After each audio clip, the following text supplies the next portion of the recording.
안녕하십니까. 네, 저는 법무부인 천명회에서 지금 사무장으로 근무하고 있는 이재호 사무장입니다. 저 같은 경우는 이 상속하고 유류분 사건을 전문적으로 한 지 지금 만 10년이 다 돼가고 있습니다.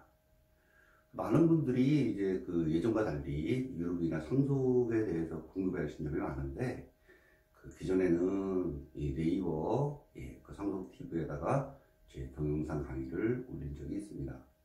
이번에 이제 한번 유튜브 쪽에 한번 올려보려고 지금 이제 촬영을 하게 됐습니다.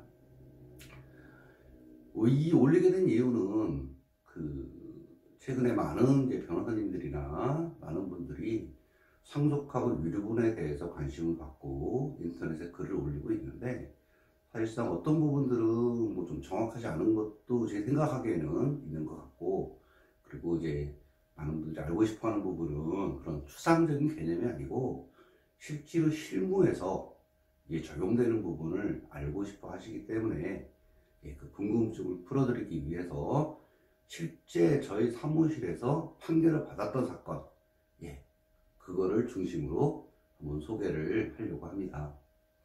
얼마 전에 블로그에 이제 포스팅을 한번 한 사례가 있는데, 그거를 들어서 한번 설명을 하겠습니다.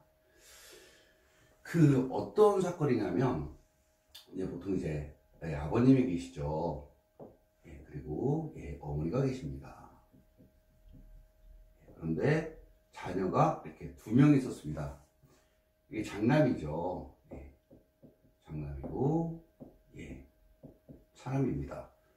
차남은 결혼해서 자녀를 두었죠. 이게 며느리죠. 며느리가 있고 손자가 있습니다. 이런 사건에서 아버님은 예전에 이미 사망을 하셨고 어머니가 사망을 하게 됐습니다. 그래서 어머니가 이 장남과 차남한테 약 5억씩의 현금을 증여를 했습니다. 부동산을 파셔가지고 5억씩 증여를 했습니다. 잠깐 여기 안 맞네요. 잠깐만요.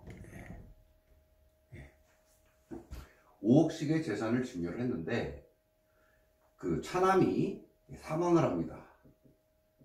그리고 곧바로 약 한 달 후에, 약 1개월 후에 역시 어머니도 사망을 합니다.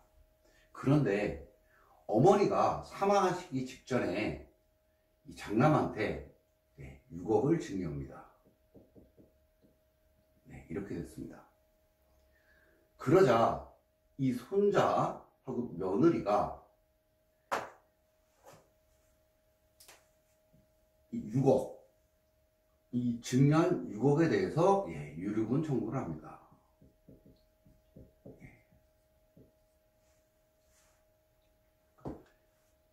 민법 1114조에 의하면 1114조입니다. 이거는 사망하기 1년 이전에 증여만이 유류분 반환의 대상이 된다고 규정을 하고 있습니다. 결과 이 소송의 결과 1심에서는 6억 곱하기 상속인이 2명이 되겠죠. 살아있는 분은 되니까 사망했지만 이 상속분은 이 며느리하고 손자가 5분의 3, 5분의 2의 지분으로 취득을 하게 됩니다.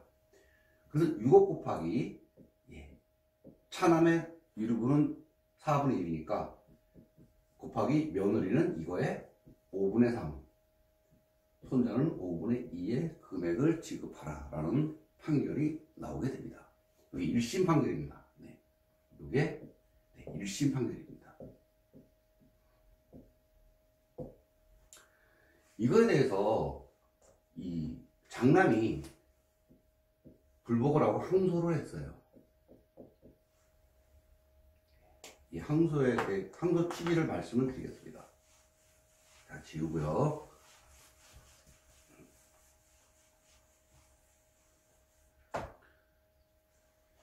민법 1114조. 이게 상당히 중요한 규정입니다. 사망일로부터 1년 이 내의 증여만 유류분 반환의 대상이 된다고 규정하고 있습니다. 이 규정에 따라서 1심 법원은 그 6억에 대한 유류분 반환을 지급하도록 판결을 했습니다. 그러나 실제 이 조항과 달리 판례가 있습니다. 판례는 뭐라고 얘기하냐면 1114조는 상속인에 대해서는 적용되지 않는다 이렇게 되어 있습니다. 무슨 얘기냐면 상속인은 기간에 제한이 없다. 1년 이전이든 1년 이후든 다 유류분 반환의 대상이 된다는 거죠. 유류분은 증여재산 플러스 상속재산 곱하기 이게 유류분 비율이죠. 비율로 해서 나오게 되는데 여기에서 청구할 수 있는 금액은 실제로 유류분으로 소송에서 청구할 수 있는 금액은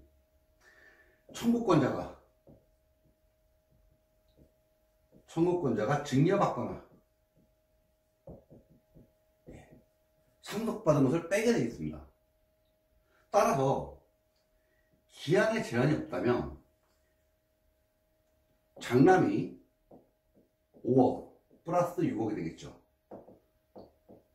차남이 5억 받았기 때문에 실제로 차남의 유류분은 없다는 것 결론이 나오게 되거든요. 왜냐하면 청구권자가 받은 증여 이 5억이죠.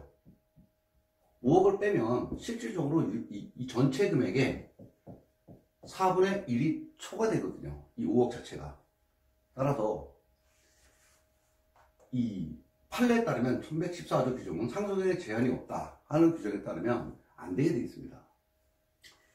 근데 피고는 그 원고 며느리와 손자는 뭐라고 얘기를 하냐면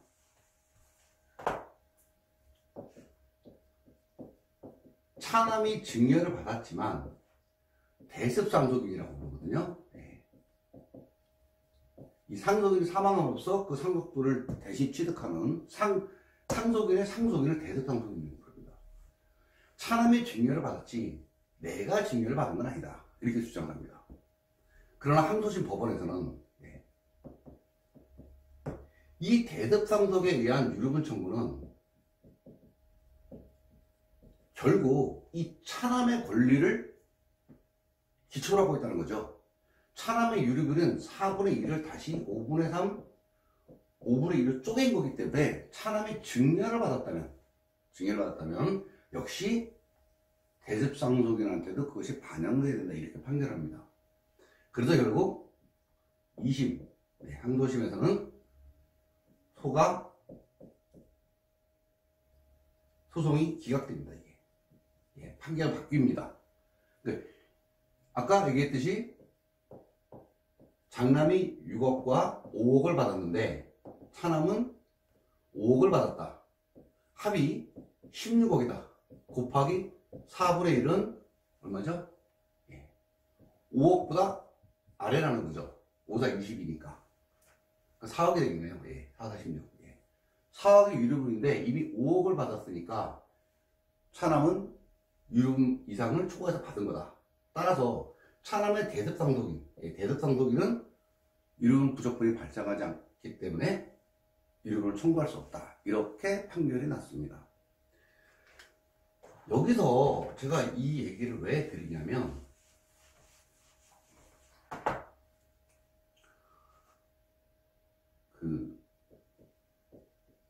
차남이 있고 대습상속인이 있습니다. 피상속인이 이렇게 증여를 하면 상속인의 증여가 됩니다. 그러나 이렇게 먼저 증여를 하면 이거는 논란의 여지가 있습니다. 상속인에 대한 증여로 볼 수도 있고 이 사람이 받은 걸로 볼 수도 있고 아니 이 손자한테 준 게 아들한테 준 거나 마찬가지지 며느리한테 준 게 아들한테 준 거나 마찬가지 뭘 그걸 구분하냐 이렇게 상속인에 대한 증여로 볼 수 있지만 제3자에 대한 증여로 볼 수 있습니다. 제3자에 대한 증여라면 1114조 규정에 걸립니다. 따라서 1년 이전에 증여한 거는 반환의 대상이 아니게 되겠죠. 원칙적으로. 그래서 이 부분이 되게 중요합니다. 그리고 만약에 차남이 먼저 사망했다. 그 피상속인보다 할아버지 할머니보다 그 아버지가 먼저 사망한 경우에 이 차남이 받은 증여는 그대로 이쪽으로 부담하게 됩니다. 그래서 대습상속인의 유료분할 청구에서 상속인이 받은 증여만큼은 공제를 하고 청구가 되게 됩니다. 이런 문제 때문에 1심의 판결이 항소심에서 다시 번복되는 이번에 사례가 있었습니다. 판결이 아마 10월 31일인가 지난달 하반기에 나온 걸로 제가 알고 있습니다. 오늘은 그 대습상속인이 유료분할 청구를 할 수 있는 금액에 대해서 말씀을 드렸습니다. 오늘 한마디로 욕하면 이거죠. 대습상속인의 유료분 청구.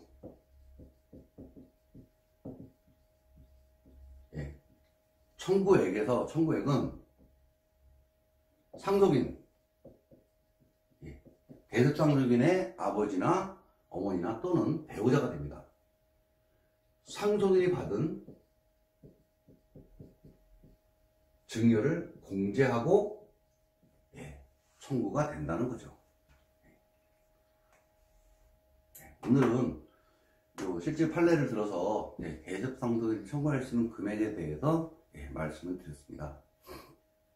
이외에도 최근 유료분 판결이 계속 들어오고 있습니다. 판사님들이 추석 지나고 이제 마지막 변론기를 거쳐서 판결이 계속 들어오고 있으니까 앞으로 수시로 유튜브를 통해서 그 유료분이나 그 상속자산 분할 또는 저희가 이제 또 취급하고 있는 후견인, 친생녀 관계 부존재, 친생 부인, 또 인지청구에 따른 혼외자의 그 상속의 청구권에 대해서 개별적인 판례를 들어서 그 말씀을 드리도록 하겠습니다.